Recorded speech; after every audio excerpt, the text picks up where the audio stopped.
Mums with Hustle podcast, episode 546. Welcome to the Mums with Hustle podcast, where you'll discover everyday mum entrepreneurs killing it in their industry. Learn the secrets you can replicate to create your own success with your host, Tracy Harris. I don't talk enough about this, and I need to challenge myself to speak about it more because it matters so much to a woman's experience of life and obviously therefore her business as well. And I think it goes on to have tremendous ripple effects across her whole entire family, which is huge. And it's the fact that I'm having so many conversations with women in the DMs, inside of my programs, in my real life, incredible, bright women that are just feeling a bit flat or exhausted or confused. These are women that are incredibly intelligent, but they're no longer lit up by the thing that they're doing, or they're just feeling like they're in a whole new season of life. And so if that's you and you're listening to this, I want you to know that you're not the only one. I hope that you know that you're not the only one. And I wanted just to give a little bit of airtime to this very real experience, which I believe is part of the human experience. I do not believe that we are meant to stay the same. I do believe that we were made to evolve. And stress and anxiety breeds inside of us when we don't allow ourselves to move on and to evolve. I have reinvented myself so many times over in my life, and I don't even believe that the version that I am today is the version that I'm going to be for the rest of my life. And I do find change scary. I would say that I'm someone who naturally finds change to be scary. And most of the women that I talk to and that I'm friends with, and most of the women in my spaces would agree with me. Psychology would agree with me that, we tend to cling to things that are safe and familiar, even if those things aren't necessarily healthy or good for us. We still tend to hold on to those things versus releasing them and stepping out into the unknown. And that's a very biological thing. It's how we were actually made.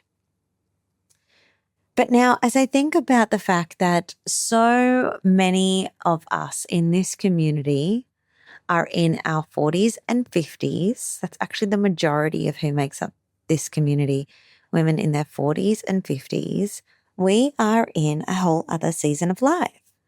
Some of us do still have really young kids. Like I've got some friends that are in their late 40s and they still have like kids under 5. So some of us are still in the season of new motherhood. Some of us are still in the season of having children. Others have older kids. I've got tweens and I'm about to enter the teens, which feels wild to me because I feel too young for that until I hang around someone that is actually young. And then I'm like, no, I feel every single one of my years and I love it. I love being the age that I am. Side note, I'm 42, in case you're wondering. And then I have a lot of women in this community that are well into their 50s. And so we're all kind of in that, well, I guess you could say hormonally would be looking at that season of perimenopause. There's a lot of women also in this community whose kids have now gone on to finish their formal education in terms of like mainstream school. They've finished, they're stepping out into the big wide world. And maybe it's that we're entering different seasons of motherhood. Maybe we're entering different seasons of womanhood, but also maybe we're just evolving because we're not designed to be the same. And maybe you're not allowing yourself to evolve. When I think about my business and the fact that I've had this business for 11 years now, I am a completely different person to when I started this business.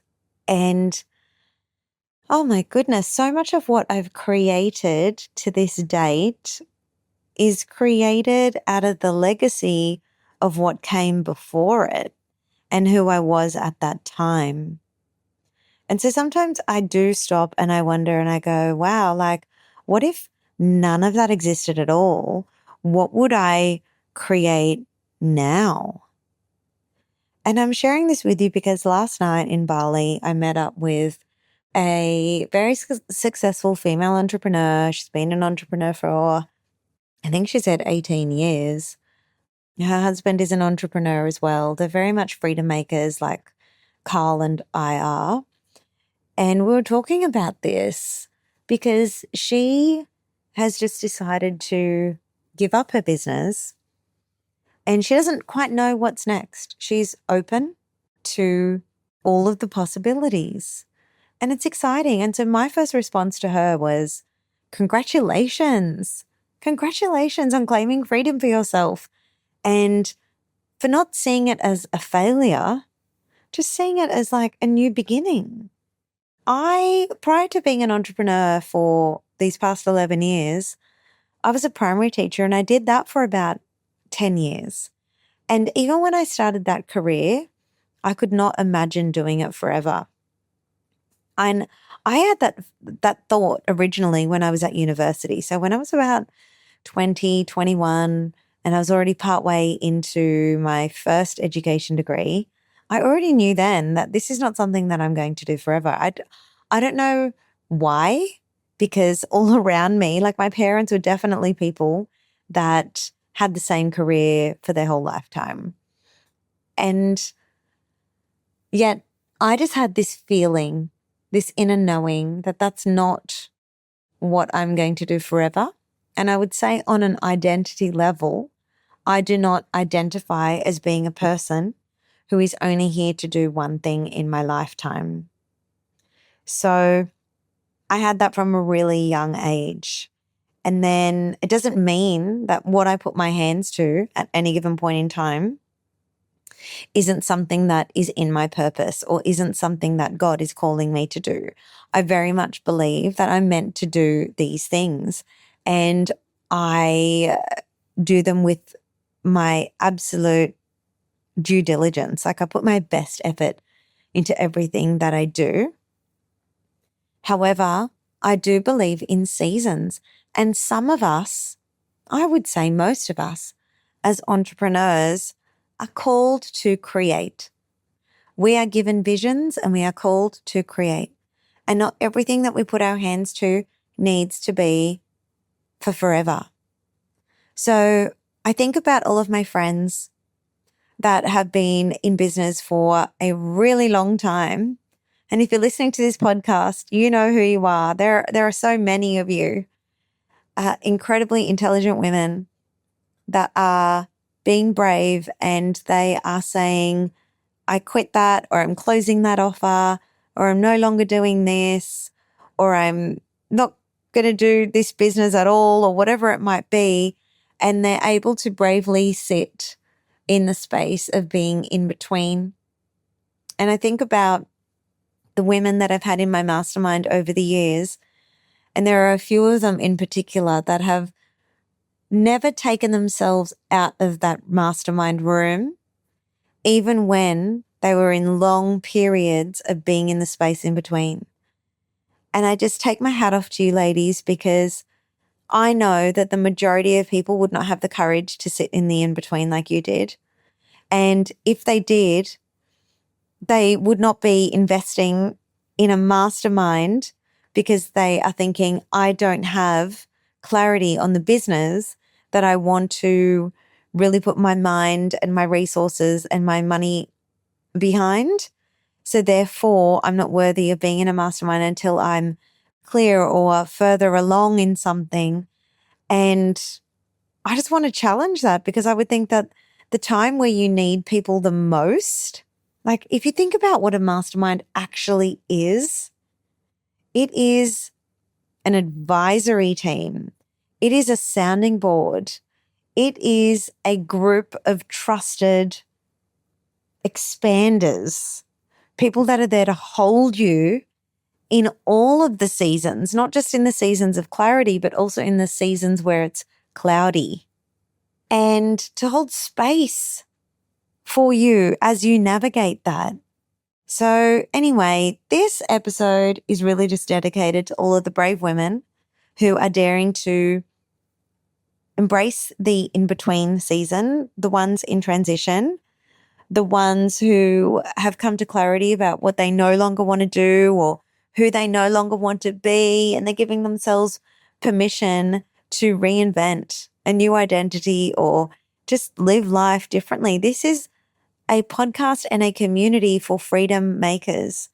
And the number one thing keeping ourselves stuck from freedom is ourselves. So when we see women boldly moving on from things that no longer light them up or no longer serve them, and maybe it doesn't even make sense on paper, we cheer for those people. I remember, when was I? It was like 3 years in to having my online business. And I remember that I cut 11 revenue generating streams from my business all at once. And I took myself back to ground zero. So I know what it is like. I know what it is like. And it can feel super scary because our identity can be formed in the things that we've created. And so it can be really difficult to move on and allow ourselves to entertain being anything new. When I think about even just moving and relocating my family to Asia for the time being, that again was largely an identity thing. To not be living in Australia, to not be sending our kids to mainstream school. Like, we have made so many big, huge life-altering decisions, freedom-filled decisions. You cannot create an extraordinary life by thinking in a mediocre mainstream way. So if it feels scary, it's probably because it is. It's because you're not thinking in a mainstream way. It's scary to go against the grain, but this is why we need community. This is why this community exists. We are people that are freedom-filled, not just in our businesses, but in the way that we think and in the way that we live our lives. And we just need to give ourselves more permission. Imagine what you would do if you gave yourself more permission. So I even see this in myself now. Like, there are so many things that I want to talk about on Instagram, for instance, and I stop myself because I think, oh, I'm just aware of my content pillars. Like, that sounds so dumb saying it out loud. This is the power of saying things out loud. When you hear yourself say things out loud, it sounds so stupid. Like, who made that up? Who made it up that we can only talk about a few things? So if you see me starting to talk about more things, yeah, don't be surprised. You know, I do talk already, I feel, about a large variety of things. And that's because I am a multifaceted, multidimensional human. So you do see me talk about homeschool sometimes. You do see me talk about my fitness sometimes. You do see us talk about, or me talk about my faith. You do see me talk about leadership. You do see me sharing what I've gotten up to in my life lately. You do see me talking about launches or the different offers that I've got going on. You do see me talking about the success stories of my people. So I'm just going to keep talking about things, a broader spectrum of things, and I'm just going to see how that goes and trust that it's not confusing for the audience. If you've got thoughts on this, please feel free to comment on my Instagram content and let me know the things that you're loving, the things that you'd like me to talk about more, or even the things that you want me to talk about less. It's okay. I'm here for it. Let me know. Or you can send me an email. But I would just like for all of us as women in this community, in this collective, to give ourselves permission to talk about the things that we want to talk about and to stop doing the things in our businesses that we don't want to do, to retire offers if we don't want to do them, or if it no longer serves us or makes sense, or if God is now calling you to talk about something else, talk about something else. Is that reckless? Or is that allowing ourselves to grow? Food for thought. I'm keen to hear what you have to say or add to this conversation. So email me, hello@mumswithhustle.com, and let's see what comes of this conversation. But you are made to evolve. And shout out to all of the women who are evolving. And also shout out to the women who hold space for those who are in a transition or who are pivoting. Because there are a lot of people that won't hold space for you either. They'll make it mean that you're not successful or that you failed or whatever it is. And those are not people that you want to have in your circle. I've certainly had some of those people in some of my programs in the past, thinking that they are better than others because they're clear or they're in a season of growth while someone else is in a season of reinvention. And that's not cool. I'm not here for that. Thank goodness, those people have moved on. And they probably moved on because my messaging got stronger and clearer as I got stronger and clearer. So there's that. So anyway, if you are a space holder, good on you, because we'd be foolish to think that seasons don't exist. They exist, and they exist for all of us. It's not always summer in your business. Remember that. All right, my friends, lots of love. Stay courageous, stay brave. And here is to always evolving and expanding. It's exciting.